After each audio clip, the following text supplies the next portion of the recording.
Greetings, friends. Today is very exciting because we are going to be speaking with Kirby Jacobson, who is a Tantra teacher of the Shakti, modern Shakti tradition. He's been teaching for 30 years, Tantra from Tibet, India, and China.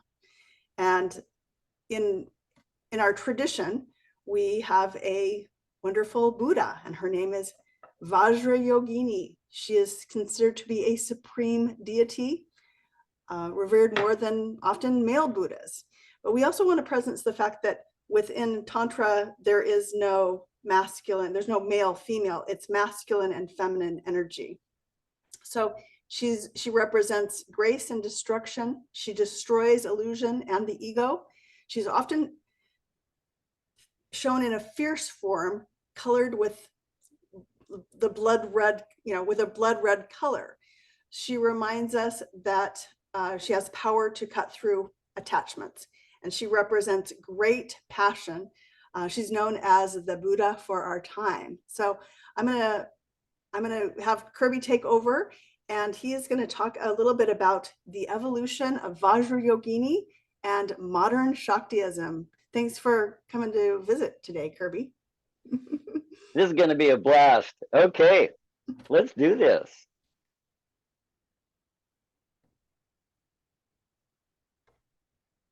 All right. So overall, this is Vajrayogini is a spirit. And we are in a time when we are starting to recognize spirits once again. So this is a human tradition for as long as we have a history and before. Excuse me. So there's a few things in the beginning that I'd like to share. After studying with people who work directly with spirits over the years, it's clear with me, spirits are real. They're not symbols. We can use symbols with them. They have their own being, their own nature, their own will, their own intention, etc. And this is part of the idea that the whole universe, all of nature, is infused with consciousness. And this is something that has recently come back in philosophy, and yet it's something that's been with us for a very long time. So Vajrayogini is the experience of a being, but it's also a practice that includes teachings and symbols and guidance for how to behave, and a number of things like that that are all part of a common tantric or spiritual experience. Now, any experience that we have is based on what we know, what we've been taught. When we see a spirit, and like I say, spirits are real. Some spirits are little tiny things like elves or like butterflies or things like that. Some are really big, like bears, or some are even as big as the sun. How we experience that, we do the best that we can to present it as it is so that we understand what's going on. But in our time, it's not very common. So we're really in the process of learning how to navigate this world. And our spiritual practice is very much evolving in a way to help us navigate the entire world rather than merely the physical world. So before history, shamanic experiences were involving spirits as well. The basic shamanic idea was that there was a lower world, our world, and an upper world. And to be a medicine person, you would travel to the lower world and talk to your allies and the animals that were associated with you, and have them talk to the animals associated with your patient, then come back with a message for healing. This is a very similar practice even to our day. But now we're in such a time that we're no longer passing this on by word of mouth from teacher to student over the generations. Now we're in a time of sort of independently discovering this in various ways. We may have some shamanic teachings like I had, because that's become popular again. But in Western society, Christianity has presented us with spirit in a lot of very important ways that help us structure spirit. But this has opened up quite a lot. And it's opened up in many different ways. As an example, people who are doing ayahuasca experiences in the jungles of South America, they will run into beings as well, and they call them ayahuasca elves. And they don't really associate them with the Christian traditions or the Tantric traditions and so forth. But all these elves and all these deities and all these goddesses and these angels and so on and so forth, they're part of the natural world.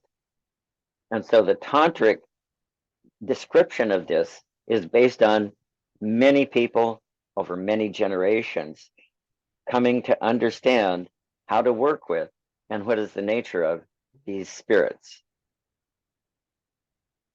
One of these spirits is Chinnamasta.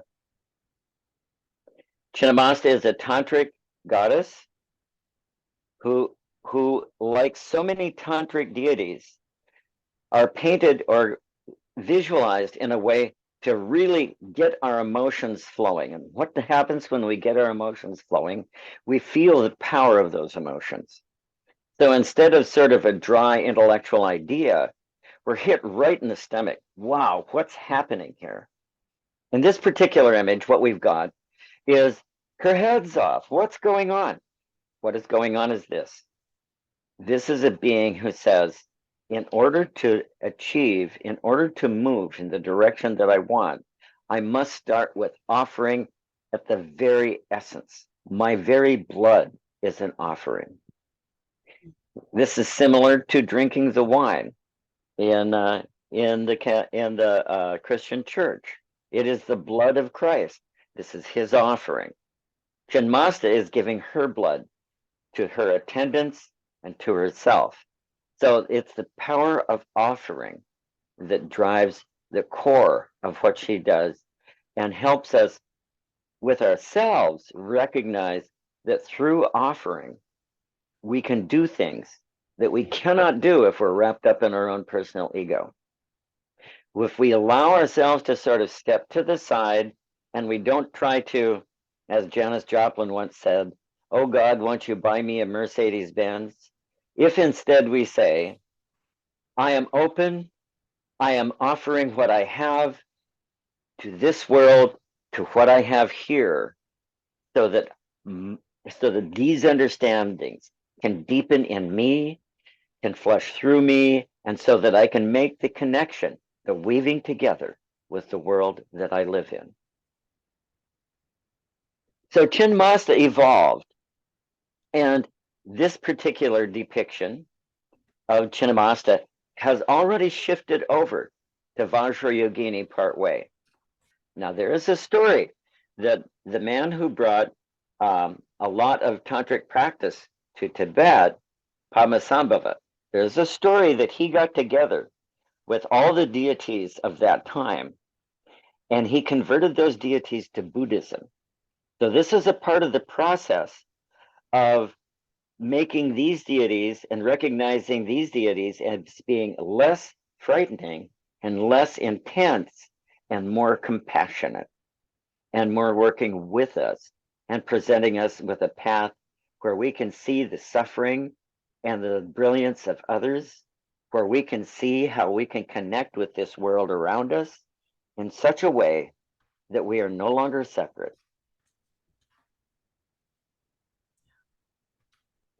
And so this becomes then Vajra Yogini. Now, when we are doing these practices, what can happen over time, especially if our teachers are powerful and have helped us along, or if our insight from childhood being in the forest, or from connecting with our pets in such a deep way that we can feel them in our hearts and in our soul, we start to move and travel in the world of spirit. And it could be, if we have that as part of us, and we've had that connection made through initiation, because initiation isn't just a song and dance. A deep initiation, a true initiation, is from a person who that spirit lives in to us, so the spirit can live in us. And then when we do our practice, we may have moments that look like this. And it does look like this. where during the course of our practice, the universe, the world around us begins to shift and change, and there becomes an opening before us. And this opening is a gateway to a more complete world. And if we're lucky, a being will come through that. And so this represents the being of Vajrayogini, the female Buddha, coming towards us in such a way that we can directly feel and experience what this being is like. So within this painting, and this painting is instructional in a way, within this painting, they show a skirt made of human bones and human skulls, and they show her drinking blood and having a staff with various symbols on it, standing on some beings. All these are just instructions. You probably won't see that when you see the being itself, because the beings, do not follow our shape of the world, our culture, and our society. They are different than humans, but they recognize who we are, and in time we recognize who they are. So we form a relationship, and this relationship can live throughout your whole life. So in this art, we see that there's a very fierce being here. There is Vajra Yogini here. This fierce being is called Haruka. So we're talking about the principles that some call male and female, but the fundamental principles are this. The male is seen like Shiva, as a being who is conscious, absolutely conscious for thousands of years, a permanent state of awareness, but there is nothing in it. So they speak of it as emptiness, because that's how it feels when we're there. When we go into these spaces that are this deep, our personality goes away, our awareness of ourself even goes away. We get to a point where we're simply a point of consciousness. And then the point goes away, and there's simply consciousness itself. So that becomes, in a way, powerless and still. It must have energy. It must have something flowing through it. We must be conscious of something. And so Vajra Yogini is the Shakti, or the female power, or the passion that rises through this world and continually transforms it. And this is the passion that creates time, that creates movement, and creates the world itself. And when awareness comes together with this passion, we experience that as love. But this is a kind of love that we cannot have for someone or give to someone or take from someone. This is the love that is a vast ocean of bliss that has no end, and that we have no end. We're absolutely woven into this joyous, endless brilliance of being. And why do they have all these things like skulls up here and like the teeth and so forth? In entering into this, it's scary. Consider losing your self-identity. What is scarier than that? And yet, the loss of your own personal identity is opening the gate to the corral that you've been living in, so that you can experience the world in the most profound way that you are capable of.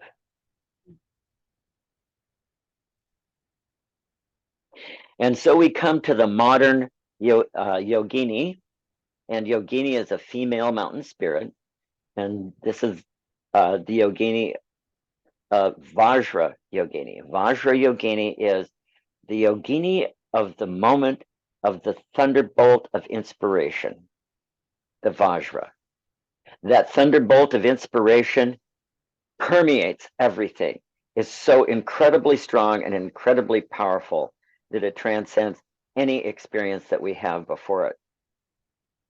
And so we must penetrate and go through anything that might disturb us in order to get to that point, because we can only be there if our heart is absolutely open and free. That love that we experience in that moment knows no boundaries. That love knows no limits. But we must penetrate through to that love so that we can extend ourselves into the realm that is greater than this material world, into the realm that includes all of this and so much more. And this is the current practice of Vajrayogini. Now, there are various tools and methods that we can use in this practice. And an example is the Mandala, or the world in which these spirits live, dakini land, the land of the spirits. And the shapes in this mandala help us envision a way to open this portal so that what we begin to see is the portal opening before us so that we can pass through the gateway. They don't have to come to us. This is awakened that we can learn how to go into that world and experience the dakini land.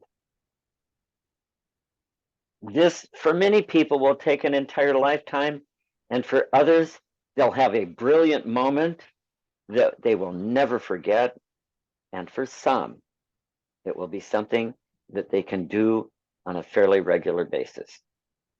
And so we help each other in doing this and becoming aware that it is not our identity that carries the day. It is not our desires that carry the day. It's not even our awareness that does.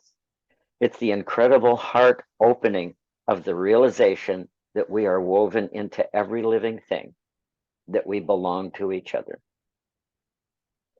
And this began long ago with Chinnamasta. And notice how this vibrates. And in the middle, there is a tunnel. And this is like the tunnel that the shamans use to go into the lower world.